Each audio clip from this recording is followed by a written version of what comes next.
जानकी जीवन स्मरण जय जय राम पार्वती पते हर हर महादेव पुंडलीक वरदा हरि विठ्ठल श्री अनंत कोटी ब्रह्मांड नायक राजाधिराज सच्चिदानंद सद्गुरु श्री ब्रह्मचैतन्य महाराज की जय। श्री महाराजांच्या सेवेमध्ये उजळणी स्वरूपात आपण 6व्या दशकातील दुसरा समास ब्रह्मपावन निरूपण पाहतोय। सद्गुरूंकडून गौप्य समजून घ्यावं असं समर्थ म्हणाले, किंबहुना असं स्पष्टच म्हणाले की सद्गुरूंशिवाय ते उमजणार नाही। प्रगट ते जाणावे असार आणि गुप्त ते जाणावे सार, गुरुमुखे हा विचार उमजो लागे। आता सद्गुरू जे सांगतात त्याचा अभ्यास शिष्याला करायला लागतो आणि त्या अभ्यासाचं वर्णन करताना समर्थ म्हणतात, जे उमजे ना ते उमजावे, जे दिसे ना ते पहावे, जे कळे ना ते जाणावे विवेक बळे, गुप्ततेची प्रगट व्हावे, असाध्यतेची साधावे, कानडेचे अभ्यासावे सावकास। सद्गुरूंनी आत्मज्ञानाचा उपदेश केलेला आहे, ब्रह्मनिरूपण केलेलं आहे, म्हणजे तूच ते ब्रह्म आहेस हे स्पष्टपणे सांगितलेलं आहे। पण ते आपल्या वृत्तीवर आरूढ होण्यासाठी विवेकाचं मुख्य शस्त्र सद्गुरू आपल्या हातात देतात। विवेकसुद्धा पुस्तकांमध्ये आहे, वाचनामध्ये आला, श्रवणामध्ये आला, म्हणजे विवेक अंतरामध्ये येत नाही। तो विवेक सद्गुरूंनी द्यावा लागतो आणि ते माझे सद्गुरू आहेत असा सद्गुरूंप्रती भाव असावा लागतो, भक्ती असावी लागते। मला जे महाराजांनी सांगितलं ते मी करणार अशा स्वरूपाची भक्ती नसेल तर जीवनामध्ये सद्गुरू विचार उतरवता येत नाही। विवेक म्हणजे आत्मानात्म विचार। हा विचार का आवश्यक आहे? कारण या विचाराशिवाय आत्मवस्तूची धारणा करता येणार नाही। लक्ष देऊन ऐका बरं का, जी आत्मवस्तू आहे ती आपल्या कोणत्याही अनुभवाच्या कक्षेमध्ये येत नाही। समर्थ म्हणतच आहेत, उमजेना, दिसेना, कळेना किंवा गुप्ततेची प्रगट व्हावे, यातून त्यांना हेच सांगायचं आहे। आत्ता आपल्याला निरूपण कळत आहे, त्या ठिकाणी आपण आपल्या बुद्धीचा वापर करत आहे आणि कानांच्या मार्फत निरूपणातील शब्द आत जात आहेत। पण आपण निरूपणामध्येच पूर्वी ऐकलं आहे की या सगळ्याच्या मागे चैतन्य शक्ती आहे, म्हणून गोष्टी कार्य करू शकतात। बुद्धीमध्ये निरूपण समजते कारण मागं चैतन्य आहे, कानांनी आवाज ऐकू येतोय कारण मागं चैतन्य आहे, अंतःकरणामध्येही अनुभव येतो। आपल्याला वाटतं ना, आपल्याला डोळ्यांनी दिसतं, चला आपण डोळे बंद करू आणि आपण एखादी वस्तू जी पाहिलेली आहे, समजा आपल्याच घरातील आपलीच खोली, तर त्या खोलीमधील पंखा, खिडकी, भिंत, कपाट आपल्या डोळ्यांपुढे आपण आणूया बरं। डोळे बंदच आहेत तरीही आपल्या खोलीतील पंखा, कपाट, भिंत या गोष्टी आपण पाहू शकतो। आपल्या आईवडिलांनाही आपण पाहू शकतो। मग आता इथं पाहणारं कोण आहे? डोळे तर आपले बंद आहेत। आपलं एखादं आवडतं गाणं आठवून पाहिलं तर त्या गाण्याचे स्वर आपल्याला आत ऐकू यायला लागतात, गाण्याचे शब्दही आत ऐकू यायला लागतात। मग आता कानामध्ये तर प्रत्यक्ष गाणं येत नाही आहे, तरीही आपण ते शब्द ऐकतोय, अगदी त्या सुरांसकट, त्या गाण्यामध्ये चित्रपटात काय आहे त्या दृश्यासकट आपण ते गाणं पाहूही शकतो मनःचक्षूंनी। मग आता हे पाहणारं कोण आहे? प्रत्यक्ष इंद्रिय नसूनही इंद्रिय सदृश अनुभव येऊ शकतो, कारण मागे चैतन्य शक्ती आहे। म्हणून जरा सद्गुरूंची मानसपूजा कर बरं, असं मृत व्यक्तीला सांगता येत नाही। जो जिवंत आहे तोच ती मानसपूजा करू शकतो, म्हणजे जिवंतपणाचं जिवंतपण त्या चैतन्यामुळे आहे, त्या आत्मसत्तेमुळे आहे आणि ती आत्मसत्ता अबाधित आहे। म्हणजे त्याच्या पार्श्वभूमीवरती अनुभव येत आहेत देहामार्फत, पण मार्फत येत आहेत। खरा अनुभव घेणारा आत्माच आहे, देह नाही। मग देहानं आपण अनुभव घेतो म्हणजे कसले अनुभव घेतो? दृश्याचे अनुभव घेतो। जे दृश्य नाही ते देहानं आपण अनुभवू शकत नाही। म्हणजे वस्तू स्थूल पाहिजे तर तिचा स्पर्श आपल्या त्वचेला जाणवेल। स्पर्श हा त्वचेच्या सापेक्ष दृश्य आहे। डोळ्याला दिसणारी वस्तू पाहिजे तर डोळा ती वस्तू पाहू शकेल, म्हणजे ती वस्तू ही डोळ्यांच्या सापेक्ष दृश्य झाली। पारदर्शकच एखादी गोष्ट आहे तर ती डोळ्याला दिसणार नाही, म्हणजे डोळ्यांच्या सापेक्ष अनुभव यायला डोळ्यांच्या अटीत बसणारी गोष्ट समोर पाहिजे। तसंच कानांच्या बाबतीत आहे, तसंच मनाच्याही बाबतीत आहे, बुद्धीच्याही बाबतीत आहे। म्हणजे काय? तर ज्या परिस्थितीमध्ये इंद्रिय आहे त्या परिस्थितीशी साधर्म्य असलेलाच अनुभव इंद्रियांना येतो. पलीकडचा अनुभव इंद्रियाला येत नाही. आत्ता आपण भारतात आहे तर इंग्लंडमध्ये काय सुरू आहे याचा अनुभव आपल्या इंद्रियांना येऊ शकत नाही, कारण आपली इंद्रिये तिथे नाहीत. समजा आपण इंग्लंडला जाऊन आलेलो असू तर तिथल्या स्मृतींनी आपण तो अनुभव जागा करू, पण तिथेही बुद्धीमध्ये स्मृती लागेल. म्हणजेच आपल्या त्या कक्षेमध्ये तो अनुभव आला तर आपण तो अनुभवू शकतो. म्हणजे ज्या वस्तूंचा अनुभव येतो त्या वस्तू बाहेर राहिल्या आणि त्या वस्तूंचा अनुभव ज्या इंद्रियांमधून येतो ती इंद्रिये देहापाशी राहिली. सफरचंद आहे, बाहेर आहे, डोळ्याला ते दिसतं, डोळा देहाला चिकटलेला आहे, पण डोळा आपण कुठे आहोत?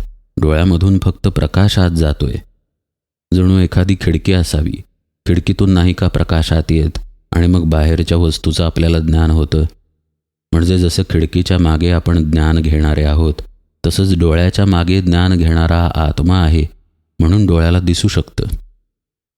आता गंमत अशी, तो जो आत बसलेला आहे त्याला मग कोण पाहणार, कोण उमजून घेणार, कुणाला तो कळणार? कारण उमजण्यासाठी, कळण्यासाठी, पाहण्यासाठी जी इंद्रिय आपण वापरतो ती त्याच्या प्रकाशामुळं कार्य करतायत. जसं बॅटरीमध्ये सेल आहे म्हणून बॅटरीच्या पुढचा दिवा लागतो. आता दिव्याला सेल कसा कळणार? सेलमधून ऊर्जेचा प्रवाह वाहत वाहत दिव्यापाशी गेला आणि दिवा प्रकाशमान झाला. आता जर तो प्रवाह मागं यायला लागला तर पहिल्यांदा दिवाच बंद पडेल आणि मग प्रवाह मागं येत येत सेलपर्यंत पोहोचेल. असं जर घडलं तर पहिल्यांदा इंद्रियच बंद पडतं आणि ते जर बंद पडलं तर मग ते अनुभव कशाचा घेणार? याचा अर्थ ज्या सत्तेमुळं इंद्रियाला अनुभव घेता येतो त्याचा अनुभव इंद्रिय घेऊ शकत नाही. केनोपनिषद आपल्याला हेच सांगतं की कान ज्याच्यामुळं ऐकतो त्याला कानानं ऐकता येत नाही. मन ज्याच्यामुळं विचार करतं त्याचा विचार मन करू शकत नाही. डोळा ज्याच्यामुळं पाहू शकतो त्याला डोळ्यानं पाहता येत नाही. तरीही तसा प्रयत्न करणं म्हणजे साधन आहे. माऊली ज्ञानेश्वर महाराज म्हणतात, डोळा निज बुबुळ देखणे. आता डोळ्यानं बुबुळ कसं पाहायचं, म्हणजे आपल्याच डोळ्याच्या बुबुळानं आपलंच बुबुळ कसं पाहायचं? ही माऊलींनी केलेली शब्दाची कोटी आहे. माऊलींना हे सांगायचं आहे की आपणच आपला अनुभव घ्यायचा आहे. याचाच अर्थ प्रवाह आतल्या बाजूला वळवावा लागेल, इंद्रिय बंद करावी लागतील, शून्यावस्थेमध्ये आणावी लागतील. म्हणून समर्थांनी शब्द वापरलेत, जे उमजेना ते उमजावे, जे दिसेना ते पहावे. ते उमजणारं नाही आहे, ते दिसणारं नाही आहे. म्हणजेच वेगळेपणानं बाहेर आपण त्याचा अनुभव घेऊ शकत नाही. बाहेर म्हणजे कुठे? देहाच्या बाहेर नाही, आत्म्याच्या बाहेर, आपल्या चित्तामध्ये, आपल्या मनामध्ये, आपल्या बुद्धीमध्ये त्याचा अनुभव आपण घेऊ शकत नाही. असं जरी असलं तरी ते उमजावं, तरी ते पाहावं. म्हणजेच ते दिसणार नाही आहे तरी ते पाहायला जावं. याचाच अर्थ पाहणाऱ्या गोष्टींना शांत करावं. जे कळेना ते जाणावे. न कळणारी गोष्ट आहे. बुद्धीमध्ये आपल्याला सामान्यतः कळतं.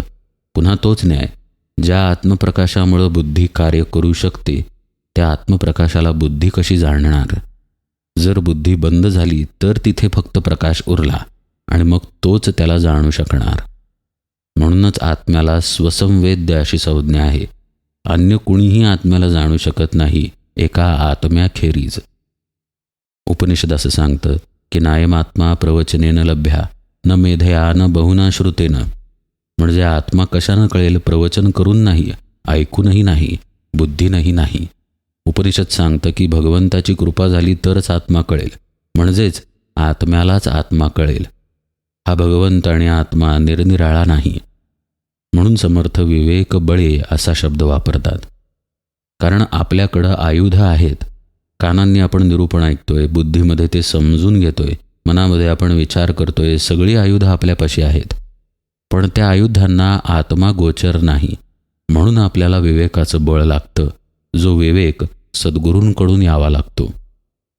म्हणून निरूपणात आत्तापर्यंत आपण एक विषय अत्यंत सखोलतेनं पाहिला की पहिल्यांदा शिष्याजवळ काय असणं गरजेचं आहे, तर सद्गुरूंप्रतीचा भाव, प्रेम, भक्ती, श्रद्धा आणि अत्यंत विश्वास, सद्गुरूंप्रतीची अनन्य शरणागतता, हे जर भांडवल त्याच्यापाशी नसेल तर तो जे उमजत नाही, जे दिसत नाही, जे कळत नाही ते जाणून घ्यायला जाणार नाही.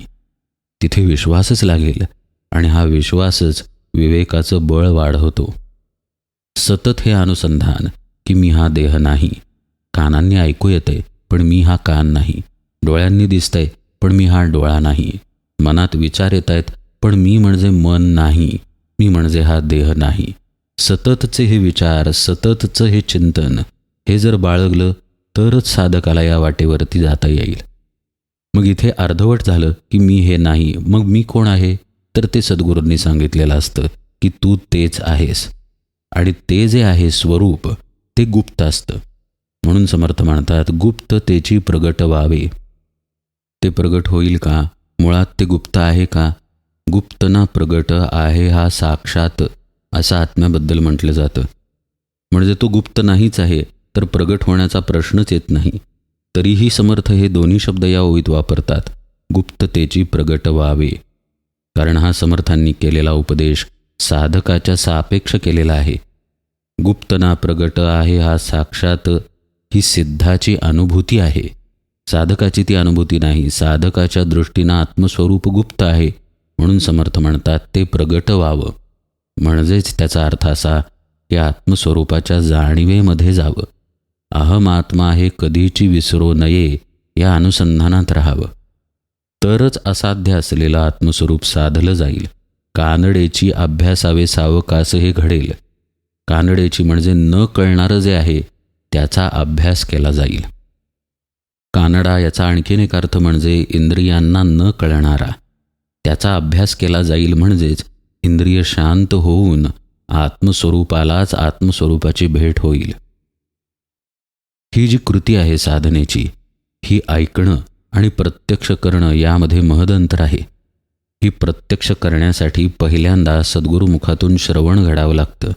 सद्गुरूंवर विश्वास असेल तर त्या श्रवणावरती विश्वास बसतो. कल्पना करून पहा, जिथून आपण ऐकतो तिथं विश्वास नसेल तर श्रवणही तितकं तीव्रतेनं घडत नाही. म्हणजे दोन्ही पाहिजे, श्रवणावर विश्वास आणि ज्या सद्गुरुमुखातून शब्द बाहेर आलेले आहेत त्यांच्या प्रतिपराकोटीचा विश्वास. तर आपल्याला या मार्गावरती राहता येईल. सूक्ष्म तर्क काढला तर असं समोर येतं की अहम आत्मा हा भावसुद्धा आपण मनानं पकडतोय, बुद्धीनं पकडतोय. मग ते कसं चालेल? कारण ते आपल्याला बाजूला टाकायचं आहे. इथे आपण बुद्धीचा आणि मनाचा साधनेसाठी वापर केलेला आहे.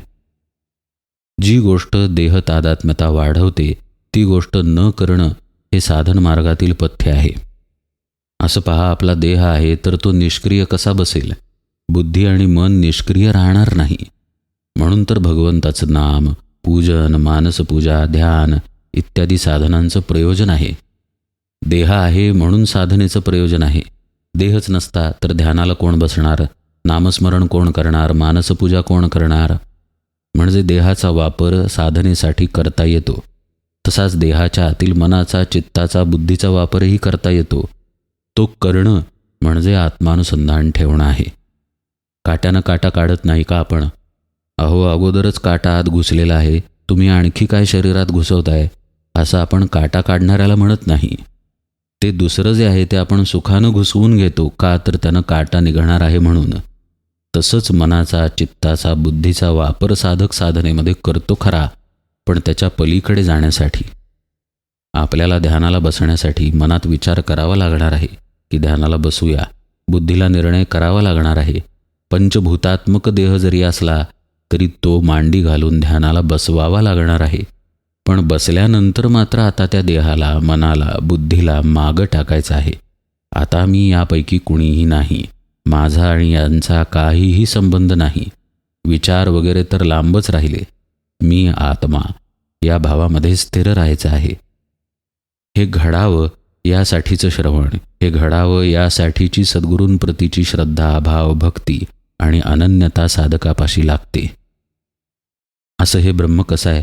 समर्थ म्हणतात, वेद वरंची आणि शेष जिथे सिणले निशेष, तेची साधावे विशेष परब्रह्म ते. हे गुप्त असलेलं प्रगट व्हायचं आहे, उमजत नसलेलं उमजून घ्यायचं आहे, दिसत नसलेलं पाहायचं आहे, कळत नसलेलं जाणायचं आहे. ते ब्रह्म कसं आहे? तर समर्थ म्हणतात, वेदही थकले, शेषही थकला त्याचं वर्णन करताना. असं ते परब्रह्म आहे. तरी ते कोणेपरी साधावे, तेची बोलिले स्वभावे, अध्यात्म श्रवणे पावावे परब्रह्म ते. आत्ताच काही वेळापूर्वी आपण निरूपणात पाहिलं की पहिल्यांदा गुरुमुखातून श्रवण पाहिजे तर या मार्गावरती येता येईल. समर्थांनी नेमका तोच विषय घेतला. एक प्रश्नच घेतला की हे कसं साधावं? तरी ते कोणेपरी साधावे, तेची बोलिले स्वभावे, अध्यात्म श्रवणे पावावे परब्रह्म ते. आधी आध्यात्मिक श्रवण जर आपण केलं नाही तर आपली भूमिकाच बनणार नाही. कारण आपण आपली झोप संपवून जागृतीत आलो की आपल्याला जो देह मिळालेला आहे त्यालाच खरेपण देऊन जगत असतो. स्वप्नातही त्या देहालाच खरेपण देऊन आपण स्वप्न पाहतो.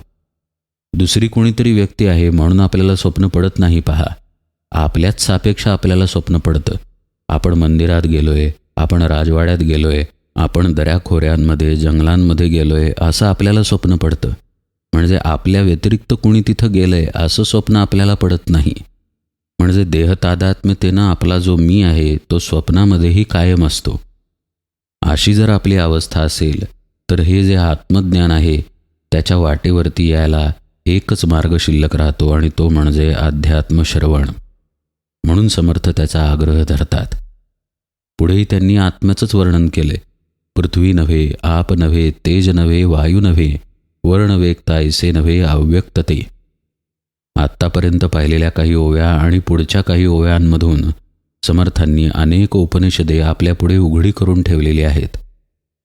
कुठल्याही पंचमहाभूतांमध्ये बसत नाही असं जे अव्यक्त आहे ते ब्रह्म आहे, तो खरा देव आहे असं समर्थ म्हणतात. तयास म्हणावे देव, वरकड लोकांचा स्वभाव, जितुके गाव तितुके देव जनाकारणे. भगवंताची अनेक रूपं आपल्याला दिसतात खरी आज, पण ती मनुष्यांनी निर्माण केलेली रूपं आहेत त्यांच्या भक्तीसाठी. ते गैर आहे असं समर्थ म्हणत नाही आहेत बरं का. समर्थ फक्त तथ्यता सांगतायत की तिथला देव हा भावानं तिथल्या लोकांनी बनवलेला आहे त्यांच्या उपासनेसाठी.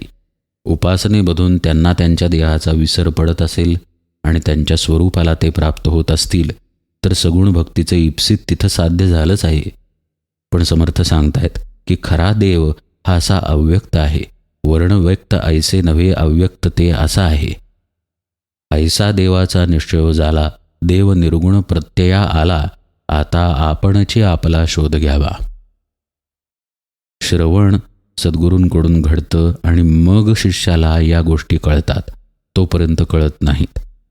म्हणजे दोन प्रकारे समर्थांनी या ओव्या सांगितल्या आहेत. एका बाजूला उपनिषदांमध्ये जे सत्य आहे ते समर्थ मांडतात आणि दुसऱ्या बाजूला त्यांनी या ओव्या अशासाठी सांगितल्या आहेत की हेच श्रवण सद्गुरूंकडून शिष्याला घडतं. अध्यात्म श्रवणे पावावे परब्रह्म ते हे सांगून झाल्यानंतर त्या श्रवणामध्ये काय असलं पाहिजे तेही ते या ओव्यांमधून सांगतात. अर्थातच सद्गुरुमुखातून जे श्रवण घडतं ते उपनिषदांचंच घडतं.